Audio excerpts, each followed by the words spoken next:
बात करा था सेंट्रोइड के बारे में। सेंट्रोइड के साथ साथ हमने बात करा था मिड पॉइंट फॉर्मूला के बारे में। मिड पॉइंट फॉर्मूला और सेंट्रोइड के हमने कुछ बेसिक ट्रिक्स जाने थे। आज की क्लास में हम लोग बात करने वाले हैं एरिया ऑफ ट्रायंगल, यानी ट्रायंगल्स का एरिया किस प्रकार से कम समय में कैलकुलेट किया जाए, वो हम लोग आज सीखने वाले हैं। ठीक है, देखिए एरिया ऑफ ट्रायंगल को कैलकुलेट करने के बहुत सारे तरीके हैं ना। जब भी आपके कोऑर्डिनेट्स गिवन हो, यानी कोई ट्रायंगल आपके पास गिवन हो और उसके कोऑर्डिनेट्स गिवन हो, यानी ए बी सी, यानी 3 कोऑर्डिनेट्स अगर आप उसके गिवन हो, तो उसका एरिया किस प्रकार से कैलकुलेट करा जाता है, उसके बहुत सारे तरीके होते हैं। लेकिन हम लोग जो है खास तरीके के बारे में आज डिस्कस करेंगे, जिसका नाम है 1323 यानी 1323। ये जो ट्रिक है हम लोग आज इसके बारे में डिस्कस करने वाले हैं। ठीक है, दैट इज 1323। तो चलिए स्टार्ट करते हैं, दैट इज 1323 ट्रिक। ठीक है, देखिए सबसे पहले हम लोग क्या करते हैं, सबसे पहले हम लोग जो एक ट्रायंगल ड्रॉ कर लेते हैं। ठीक है, सबसे पहले हम लोग एक ट्रायंगल ड्रॉ कर लेते हैं, that is A B C. ठीक है, तो यहां पे हमने क्या करा, एक ट्रायंगल ड्रॉ कर लिया और ये हो गया हमारे पास ए, ये हो गया बी और ये हो गया हमारे पास सी। ठीक है, ऑब्वियस है कि जब पॉइंट है तो कोऑर्डिनेट्स भी होंगे उसके, है कि नहीं? पॉइंट है तो कोऑर्डिनेट्स भी होंगे। ठीक है, तो ये हो गया इसका, मान लेते कोऑर्डिनेट हो गया x1 y1। इसका जो कोऑर्डिनेट है आपका वो है x2 y2 और इसका जो कोऑर्डिनेट हो गया आपका x3 y3। यानी हमारे पास एक ट्रायंगल मिल गया और ट्रायंगल के 3 वर्टिसेस है ए बी सी और तीनों का कोऑर्डिनेट्स हमको मिल गया, यानी x1 y1, x2 y2 और x3 y3। ठीक है, हमने करना क्या है भाई, हमने इसका एरिया कैलकुलेट करना है। ठीक है, हमने क्या करना है, इसका एरिया कैलकुलेट करना है। ठीक है, तो हमने आपको बताया कि भाई हम लोग एक ट्रिक फॉलो करेंगे जिसका नाम है 1323। ठीक है, तो 1323 का मतलब क्या होता है वो हम लोग थोड़ा समझ लेते हैं। देखिए सबसे पहले हमको क्या करना है, एरिया निकालना है। तो हम लोग मान लेते हैं कोई ट्रायंगल है ना, ये देखिए ये जो है ना एरिया ऑफ ट्रायंगल को रिप्रेजेंट करता है। ठीक है, ये जो है आपका एरिया ऑफ ट्रायंगल को रिप्रेजेंट करता है। सबसे पहले हम लोग क्या करते हैं, 13 का मतलब समझ लेते हैं और 23 का मतलब समझ लेते हैं। देखिए 13 का मतलब ये है, देखिए ये नंबर आपको याद रखना है, 13 23। ठीक है, तो सबसे पहले हम लोग थोड़ा 13 का मतलब समझ लेते हैं कि भाई 13 का मतलब क्या है। ठीक है, देखिए 13 यानी ये x1 की बात हो रही है और x3 की बात हो रही है। ठीक है, 13 यानी x1 की बात हो रही है और x3 की बात हो रही है। तो सबसे पहले हमने क्या करना है, यहाँ पे 13 को लिख देना है, यानी x1 माइनस x3, ये हो गया हमारा 13। All okay. अच्छा, फिर क्या करना, हमको 23 के बारे में बात करनी है। 23, ये देखो 23 यानी ये आपका x2 और हमको बात करनी है x3 के बारे में, यानी ये हो गया हमारा 13, यानी 13 तो हो चुका है, अब ये 23 यानी x2 माइनस x3 हो गया हमारा 13 और 23। ठीक है, अच्छा अब अपने क्या कर देना है, हमने जो है x को y से रिप्लेस कर देना, यानी सिंपल सी बात है, यहाँ पे क्या हो जाएगा y1 माइनस y3, यहाँ पे क्या हो जाएगा आपका y2 माइनस y3 और आगे में आपने 1/2 लगा देना है। ये आपका फॉर्मूला तैयार हो गया। इस फॉर्मूला के थ्रू जो है आप इजीली, मतलब कम से कम समय में आप ट्रायंगल का एरिया कैलकुलेट कर सकते हो। ठीक है, चलिए ये तो उम्मीद आपको समझ आ गया होगा ये 1323 का मतलब क्या होता है। ठीक है, अब हम क्या करते हैं, एक सिंपल सा साधारण सा क्वेश्चन लेते हैं और क्वेश्चन पे इसको किस प्रकार से, ये जो फॉर्मूला हमने आपको बताया 1323 वाला, इसको किस प्रकार से अप्लाई किया जाता है वो हम लोग थोड़ा सीखते हैं। ठीक है, तो मान लीजिए कि आपके पास एक ट्रायंगल है ना, और इसका कोऑर्डिनेट गिवन, मान लेते हैं कि ये जो है आपका ये दिया है 2 और 3, यानी ए जो दिया है 2 3 दिया है ना। बी हम लोग मान लेते हैं कि जो बी है आपका वो है -1, 0। ठीक है, और हम लोग मान लेते हैं जो सी हमारे पास है वो हमारे पास से 2, -4। ठीक है, देखिए एक प्रश्न आपके मन में आ सकता है कि भाई ये क्या है, ये हमने यहाँ पे मॉड लगाया हुआ है ना, ये जो है आपका मॉड कहलाता है। यानी कि मॉड कहने का मेरा मतलब क्या है कि अगर कोई भी अंदर निगेटिव क्वांटिटी आता है वो पॉजिटिव हो जाएगा। क्यों? क्योंकि हमको पता है कि भाई एरिया जो होता है एक पॉजिटिव क्वांटिटी होता है। ठीक है, तो दैट इज वाई हमने यहाँ पे मॉड लगाया हुआ है, क्योंकि जो भी क्वांटिटी आएगा उसको हमको पॉजिटिव में लेना है। ठीक है, दैट इज वाई हमने मॉड लगाया हुआ है। ठीक है, चलिए हम क्या करते हैं, हमारे पास ए मिल गया, यानी हमको x1 y1 मिल गया, हमको x2 y2 मिल गया और हमको x3 y3 मिल गया। हमने क्या कर देना है, ये जो 13 और 23 का जो फॉर्मूला है, ये जो कॉन्सेप्ट है, हमने अप्लाई करना है। चलिए सबसे पहले क्या करना है, आपको एरिया निकालना है। कैसे कैलकुलेट करोगे, हाफ तो हाफ रहेगा। ठीक है, यहाँ पे देखो आप 13 23, 13 पहले, सबसे पहले 13 पर आप ध्यान दो, यानी x1 में से x3 आपने घटा देना। ठीक है, x1 में से क्या घटा देना, आपको x3 घटा देना। चलिए घटाते हैं, देखिए ये आपका क्या है, x1 है ना, ये क्या है आपका x1 और ये क्या है आपका x3 है, यानी आपको 2 में से 2 घटाना है ना, 2 में से 2 क्या करना आपको घटाना है, तो क्या मिल गया आपको 0, यहाँ पे 0 लिख दो आप यहाँ पे। फिर क्या है 23, यानी x2 में से x3 घटाना है। ठीक है, x2 में से x3 घटाना है। x2 कहाँ पे आपका, ये x2 है ना, और ये x3 है आपका, x3 कितना है आपका, ये हो गया 2, यानी -1 में से आप -2 को घटाओगे, -1 में से 2 को घटाओगे, देन आपको कितना मिलेगा? -3। तो यहाँ पे हमने रख दिया -3। All okay. अच्छा, फिर क्या है? y1 माइनस y3, ये आपका क्या है? y1 है यानी 3 है, y1 हो गया, और y3 ये कितना आपका? -4 है। अब 3 और -3 में से -4 को घटाओगे तो आपको कितना मिलेगा? -7। तो यहाँ पे आपको मिल गया -7। यहाँ पे क्या है? y2 माइनस y3 है ना, यानी ये वाला जो है ये क्या आपका? y2 है, और ये क्या आपका? y3 है कि नहीं? यानी 0 में से -4 घटाओगे तो आपको कितना मिलेगा? -4 ही, मान लो कि -4 ही मिलेगा आपको। ऑल ओके ना? अच्छा, अब क्या कर देना है आपको? यहां तक तो समझ आ गई बात। अब आपने सिंपली क्रॉस कर देना है। तो 0 से जीरो -4 से मल्टीप्लाई करो, आपको क्या मिलेगा? 0 मिलेगा, है ना। और ये -7 और -3 कितना हो गया? 21 हो गया।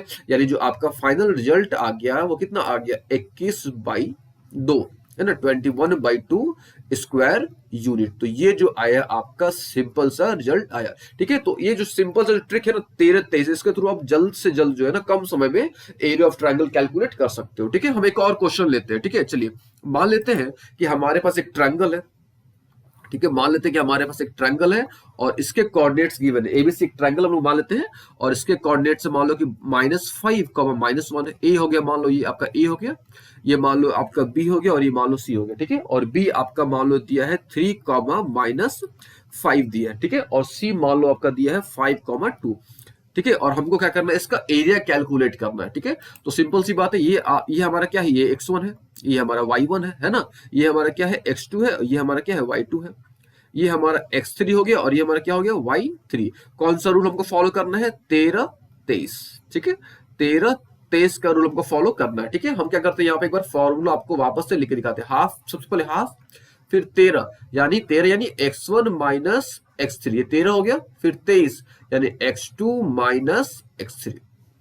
ऑल ओके, ये हो गया x के टर्म में। अब क्या करना है? y के टर्म में इसको लिख देना है, यानी y1 माइनस y3, और यहाँ पे क्या हो गया? y2 minus y3। All okay, चलिए अब इसको सॉल्व कर लिया जाए, है ना। ये तो हाफ हमारा रहेगा एज इट इज। अब इसको थोड़ा सॉल्व कर लिया जाए, x1 में से x3 घटा के देख लिया जाए।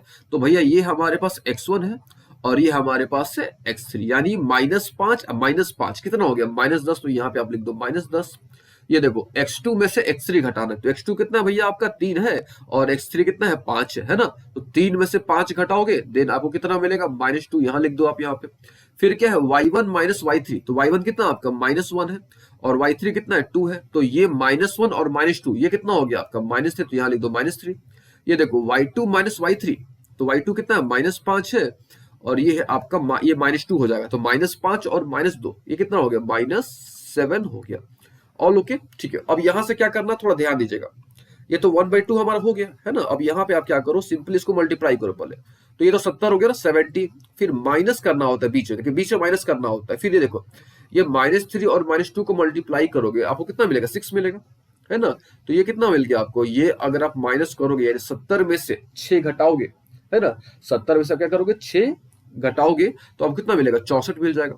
और नीचे में आपका 2 है, यानी हाफ है ही, तो ये 2 से हमारा कैंसिल हो गया, यानी आपका जो रिजल्ट मिल गया वो कितना मिल गया? 32 स्क्वायर यूनिट। सिंपल सा आपको एरिया मिल गया। किसका एरिया मिल गया? जो ट्रायंगल था यहाँ पे हमको उसका एरिया मिल गया। तो काफी आसान सा तरीका है। ठीक है, 13-23 ये ट्रिक फॉलो करोगे आप, तो आप इजिली जो है एरिया कैलकुलेट कर सकते हो। चलिए, ये तो हो गई एक ट्रिक की बात कि भाई 13-23 वाली बात होगी। ठीक है, अब देखो, अब यहां से जो है आपका और बहुत तरह के प्रश्न पूछे जा सकते हैं। ठीक है, देखिए हम लोग जानते हैं एक कॉन्सेप्ट जो हमने आपको ऑलरेडी बता रखा हुआ है, और उस कॉन्सेप्ट का नाम है कॉलिनियर। ठीक है, तो हमने आपको ऑलरेडी बता रखा है कॉलिनियर वाला कॉन्सेप्ट। देखिए कॉलिनियर को समझते हैं थोड़ा। देखिए, को का मतलब होता है सेम, है ना। ये जो को है, को का मतलब होता है आपका सेम, और लिनियर का मतलब होता है भाई लाइन में, है ना। तो अगर आपके पास 3 पॉइंट्स गिवन है, ठीक है, आपके पास मान लो एक ए पॉइंट हो गया, दूसरा पॉइंट हो गया बी, और तीसरा पॉइंट हो गया क्या चीज? सी। ठीक है, तो हमने आपको बताया था पिछले क्लासेस में कि भाई अगर हम लोग प्रूफ करना हो, अगर हमने प्रूफ करना हो कि भाई 3 पॉइंट आपको गिवन हो, यानी ए बी सी अगर आपको गिवन हो, और आपको प्रूफ करना हो कि भाई प्रूफ करो कि आप तीनों पॉइंट्स क्या है? कॉलिनियर है। तो सबसे पहले हमने आपको बताया था कि भाई आप ए बी कैलकुलेट करो। कैसे कैलकुलेट करो? तो डिस्टेंस फार्मूला से कैलकुलेट करो, और हमने आपको ऑलरेडी डिस्टेंस फार्मूला डिराइव करके दिखा रखा है, बता रखा है। फिर आपने बीसी कैलकुलेट करना होता है, और फिर आपने क्या करना होता है, एसी कैलकुलेट करना होता है। ठीक है, तो अगर ए बी का सम और बीसी का सम जो है अगर एसी के बराबर आ जाता है तो हम लोग क्या बोलते थे भाई वो कोलिनियर है। ठीक है, लेकिन अभी हम लोग क्या स्टडी करें, अभी हम लोग स्टडी कर रहे हैं ट्रायंगल। ठीक है, तो ट्रायंगल के पॉइंट ऑफ व्यू से हम लोग कैसे पता करें कि भाई कोई भी जो है आपका पॉइंट है वो कॉलिनियर है कि नहीं है। ठीक है, तो सिंपल सी बात है, आप क्या करो, एरिया ऑफ ट्रायंगल कैलकुलेट करो, है ना। तो अगर एरिया ऑफ ट्रायंगल जो है अगर वो जीरो आ जाता है, सिंपल सी बात है, अगर एरिया ऑफ ट्रायंगल जो है जीरो आ जाता है तो समझ लो कि जो पॉइंट्स हैं आपके, वो जो पॉइंट्स है वो कॉलिनियर है। एक सिंपल सा ट्रिक है। ठीक है, फिर से अगर एरिया ऑफ ट्रायंगल आप कैलकुलेट करो, अगर एरिया ऑफ ट्रायंगल जीरो आ जाता है तो समझ लो कि जो पॉइंट्स है वो क्या चाहिए, कॉलिनियर है। कैसे, थोड़ा इसको हम लोग समझते हैं। मान लो कि ये 3 पॉइंट हो गए आपके ए और बी और सी, है ना। अगर तीनों पॉइंट एरिया, ये एरिया अगर जीरो आया, ये वाला पोर्शन कुछ है ही नहीं, ये पोर्शन कट गया, पूरा खत्म हो गया। इसका मतलब क्या हुआ कि भाई तीनों पॉइंट क्या है, लाइन में है ना। तो इससे प्रूफ हो जाता है कि जो तीनों पॉइंट्स है वो क्या है, आपके कॉलिनियर है। यानी अगर एरिया ऑफ ट्रायंगल जीरो आ जाता है तो समझ लेना है आपसे आपने कि भाई जो तीनों पॉइंट से, तीनों जो लाइन से जो तीनों पॉइंट्स है वो कॉलिनियर है। यानी तीनों जो है, अगर तीनों को हम लोग ज्वाइन करते हैं तो एक लाइन हमको मिल जाएगा। ठीक है, चलिए उम्मीद आपको ये समझ आ गया होगा। अब हम क्या करते हैं, इस पर एक क्वेश्चन लेते हैं। ठीक है, मान लेते हैं, ठीक है, मान लेते हैं कि हमारे पास 3 पॉइंट्स है। ठीक है, और तीनों पॉइंट जो वो कॉलिनियर है। ठीक है, तो मान लेते हैं कि हमारे पास जो है एक हो गया आपके पास, मान लो कि 7-2 एक ये पॉइंट हो गया। ठीक है, दूसरा पॉइंट हम लोग मान लेते हैं, मान लो कि 5,1 एक ये पॉइंट हो गया। और जो तीसरा पॉइंट हम लोग मान लेते हैं कि 3,k। हमारे पास 3 ये पॉइंट्स हैं और हमने ये आपको गिवन है, मान के चलो कि ये गिवन है कि भाई जो तीनों पॉइंट्स है ये कॉलिनियर है। और आपको जो है इसमें जो मिसिंग है, यानी यहाँ पे जो k है इसकी आपने वैल्यू कैलकुलेट करनी है। यानी यहाँ जो k है आपका ना, इसकी आपने क्या करनी है, वैल्यू कैलकुलेट करनी, भाई k की वैल्यू क्या आएगी। ठीक है, तो अभी हमने आपको बताया कि अगर एरिया ऑफ ट्रायंगल जीरो है तो समझ लो कि पॉइंट्स कॉलिनियर है। तो यहाँ पे तो ऑलरेडी कॉलिनियर दे रखा है। जब ऑलरेडी कॉलिनियर दे रखा है इट मींस कि भाई जो एरिया ऑफ ट्रायंगल है वो ऑटोमेटिकली क्या है, जीरो है। ऑलरेडी क्या है आपका, जीरो है। अच्छा, एरिया ऑफ ट्रायंगल हम लोग कैसे कैलकुलेट करते हैं, तो सिंपल सा ट्रिक है, 13-23 हाफ हो गया और फिर 13-23, 13 यानी x1 माइनस x3, ये हो गया 13 और फिर हो गया आपका ये 23। ठीक है, सिमिलरली x को हमने क्या कर देना, y से रिप्लेस कर देना, ये हो गया 13 और ये हो गया हमारा 23। ठीक है, अच्छा, बराबर जीरो है ऑलरेडी, क्यों, क्योंकि कॉलिनियर है और कॉलिनियर है तो ऑलरेडी क्या होगा, जीरो होगा। ठीक है, क्यों, क्योंकि एरिया ऑफ ट्रायंगल जीरो है। तो चलिए ये तो हो गई हाफ, तो हमारा इसको एज इट इज रहने दो आप। ठीक है, अभी देखो x1 माइनस x3, तो ये आपका x1 है, ये x2 है, सॉरी ये x1 है, ये y1 है, ये x2 है, ये y2 है, ये x3 और ये क्या आपका y3 है। ठीक है, ये तो क्लियर कट एकदम अच्छे तरीके से। ठीक है, अभी देखो आप, सबसे पहले वो क्या चाहिए, x1 माइनस x3 चाहिए, है ना। हमको क्या चाहिए, x1 माइनस x3। तो ये क्या आपका 7 है ना, ये हो गया 7 यानी x1 हो गया। x3 कितना आपका 3 है, तो यहाँ पे आप -3 रख दो। आप डायरेक्ट भी लिख सकते हो, कोई प्रॉब्लम नहीं है। ठीक है, यहाँ पे देखो क्या है, x2 माइनस x3। x2 कौन सा है आपका, ये x2 है ना, ये 5 है। और x3 ये क्या आपका x3। ठीक है, तो x3 कितना आपका 3 है, तो यहाँ पे आप 3 रख दो, यानी कितना हो गया आपके पास, ये हो गया 5 माइनस 3। ऑल ओके, फिर से सबसे पहले हमने क्या करा, x1 माइनस x3 रख दिया। तो ये हमको पता है कि भाई ये हमारा x1 है, ये हमारा y1 है, ये हमारा x2 है, ये हमारा y2 है, ये हमारा x3 है और ये लास्ट वाला जो हमारा वो जो k है वो क्या है, y3 है। तो हमने एक तरह से y3 की वैल्यू कैलकुलेट करनी है। ठीक है, तो हमने यहाँ पे क्या करा, x1 माइनस x3 कर लिया, यानी x1 यानी 7 में से x3 यानी 3 को घटा लिया। ठीक है, तो 7 माइनस 3 हो गया। फिर क्या है, x2 माइनस x3 यानी 5 हो गया x2 और x3 कितना आपका 3 यानी 5 माइनस 3 9। अब क्या करना है, y1 माइनस y3, तो y1 कितना आपका ये है -3, तो यहाँ पे आप रख दो -3 माइनस y1 हो गया माइनस y3 और y3 कितना आपका k है, तो यहाँ पे आप रख दो k। ऑल ओके, फिर क्या है, y2 माइनस y3, तो y2 कितना आपका ये हो गया 1 है ना, ये जो y2 है आपका कितना है 1 है। और यहाँ पे क्या है k, यानी यहाँ पे हो गया आपका 1 माइनस k बराबर क्या आपका 0 है ना। अब क्या करो, इसको सिंपली अब सॉल्व कर दो, सॉल्व करोगे तो आपको k की वैल्यू मिल जाएगी। चलिए आपको करके दिखाते हैं। ठीक है, यहां तक क्लियर हो गया। ये देखो ये हाफ है, यानी जब 2 इधर आएगा तो 0 हो गया, है कि नहीं। अब क्या बचा आपके पास, अब तो ये बच गया 4 बच गया, तो यहाँ पे आप रख दो 4, ये हो गया 4 आपके पास, ये हो गया 2। ठीक है, इधर है आपके पास -3 माइनस के है और ये क्या आपके पास 1 माइनस के इज इक्वल टू क्या आपका 0 है। है ना। अब यहां से हमको क्या करना है, क्रॉस करना है, क्रॉस करके हमको वैल्यू निकाल लेनी है। ठीक है, हम थोड़ा यहाँ इरेज करते हैं ताकि हमको स्पेस मिल जाए और आपको हम अच्छे से समझा पाए। ठीक है, यहां तक क्लियर हो गया। अब हमने क्या कर देना है, यहाँ पे सिंपल तरीके से क्रॉस कर देना है और क्रॉस करके माइनस कर देना है। ठीक है, चलिए अब हम यहाँ पे क्या करते हैं, सिंपली हमने इसको क्रॉस कर देना है, यानी 4 को क्या कर देना है, 1 माइनस के से मल्टीप्लाई करना है, फिर माइनस 2 को माइनस 3 माइनस के से क्या करना, मल्टीप्लाई करना है, और बराबर क्या हमारा ऑलरेडी क्या है, 0 है कि नहीं। चलिए मल्टीप्लाई किया जाए तो 4 1 जा 4 माइनस 4 के। ठीक है, अच्छा ये माइनस है और ये माइनस है, माइनस माइनस क्या हो गया, प्लस हो गया, यानी 6 हो गया। फिर ये माइनस है, फिर ये माइनस है, तो माइनस माइनस क्या हो गया, प्लस हो गया, यानी 2 के हो गया, इक्वल टू क्या निकल गया, 0। ठीक है, अभी देखो, अब ये 4 और 6 कितना हो गया, 10 हो गया ना। ये माइनस 4 के है और ये क्या आपका प्लस 2 के है, तो कितना हो गया, माइनस 2 के हो गया, इक्वल टू क्या निकल गया, 0। तो यहां से आपको 10 इक्वल टू क्या निकल गया, 2 के निकल गया। ऑल ओके, तो यहां से जो है हम लोग के की वैल्यू कैलकुलेट कर सकते हैं। तो यहां से हमको जो के मिल गया वो कितना मिल गया, 10/2, यानी यहां से जो हमको के मिल गया वो हमको कितना मिल गया, 5 मिल गया। ऑल ओके यहाँ से, तो इस प्रकार से हमने जो है कैलकुलेट कर लिया।